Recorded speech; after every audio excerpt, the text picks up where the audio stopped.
Magandang araw po, Ginoong Aguihon. Ako nga pala si Binibining Jenny R. Ibanez at ito po ang aking video sa pagsagot ko sa mga katanungan na ayon sa sitwasyon na ibinigay. At ayon po dito sa sitwasyon na sa kasalukuyan, ang mga kabataang Pilipino sa social media gaya ng TikTok ay madalas na gumagamit ng mga salitang may pinaghalong Ingles, Tagalog at mga makabagong likhang salita. Halimbawa nito, nabother ako sa core memory yarn. Parang di ko matake ang cringe. At sa kabilang banda, ang mga matatandang akademiko sa Filipino ay nag-aalala na ito ay nagpapadungis o sumisira sa kalikasan ng wikang Filipino. At para po sa aking kasagutan sa unang pagsusuri sa katangian ng wika. Ang paggamit ng mga kabataang Pilipino ng mga salitang gaya ng core memory, cringe, yarn, at iba pang pinaghalong Ingles, Filipino, at bagong likhang salita ay isang natural na phenomenon dahil ang wika ay dinamiko. Ang pagiging dinamiko ng wika ay nangangahulugang patuloy na nagbabago at umaangkop sa pangangailangan ng mga gumagamit nito, lalo na sa impluwensya ng teknolohiya, social media, at magbabago ng mga kultura. May ugnay ito sa semiotic theory ni Ferdinand de Saussure. Ayon sa kanya, ang isang linguistic sign ay binubuo ng signifier o anyo ng salita at signified o konseptong kinakatawan nito. Ang ugnayan ng dalawa ay arbitraryo o nakabatay lamang sa kasunduan ng mga gumagamit ng wika. Dahil dito, walang permanenteng tuntunin na nagsasabing hindi maaaring lumikha o gumamit ng bagong salita ang isang komunidad. Halimbawa lang po dito ay ang salitang cringe ay naging bahagi ng bokabularyo ng maraming Pilipino dahil may konseptong nais itong ipahayag na madaling maunawaan ng kanilang grupo. Ang mga salitang ito ay produkto rin ng neolohismo at panghihiram ng parehong bahagi ng normal na ebolusyon ng wika.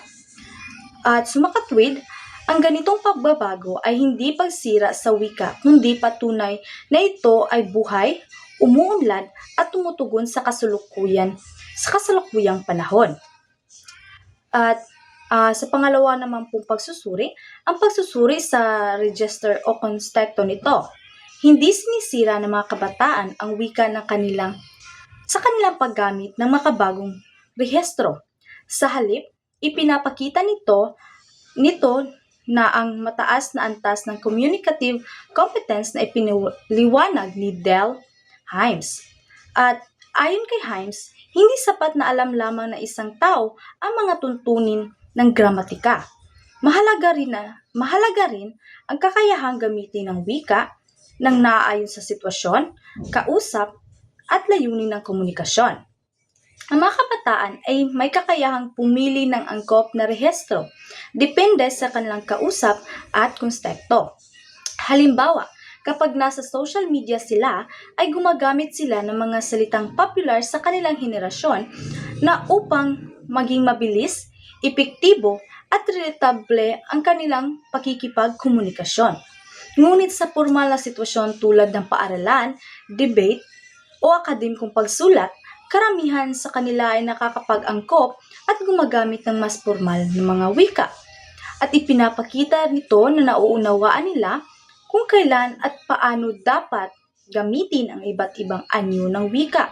Ang kanilang kakayahang magpalit-palit ng rehistro o tinatawag na code switching ay hindi kakulangan sa kaalaman, kundi patunay ng kanilang husay sa komunikasyon.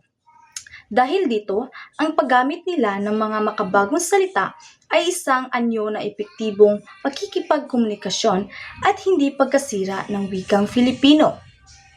At para naman po sa pakatlong pagsusuri, ang pagsusuri sa kapangyarihan. Ipinapakita ng sitwasyong ito ang tunggalian ng kapangyarihan sa pagitan ng nakakatandang henerasyon at ng mga kabataan. Ang mga matatandang akademiko ay may institusyonal na kapangyarihan dahil sila ang madalas na nagtatakda ng mga pamantayan sa edukasyon, pananaliksik at sa opisyal na paggamit ng wika. Sa kabilang banda, Ang mga kabataan ay may kapangyarihang kultural at digital dahil sila ang pangunahing gumagamit ng social media at sila rin ang lumilikha ng mga bagong uso sa komunikasyon. Dahil dito, nagkakaroon ng banggaan sa pagitan ng tradisyonal na pananaw sa wika at ng makabagong paraan ng paggamit nito. May uugnay ito sa konsepto ng hegemony ni Antonio Gramsci. Ang mga may kapangyarihan ay nagtatangkang panatilihin ang kanilang pamantayan ng tamang wika at minsan ay tinuturing na mali o mababa ang mga bagong anyo ng pagpapahayag. Ngunit ipinapakita ng kabataan na ang wika ay hindi lamang pag-aari ng mga institusyon kundi ng buong komunidad ng mga gumagamit nito. At sa katunayan, ang kanilang mga bagong salita at paraan ng komunikasyon ay nagiging bahagi ng patuloy na pagbabago ng wikang Filipino.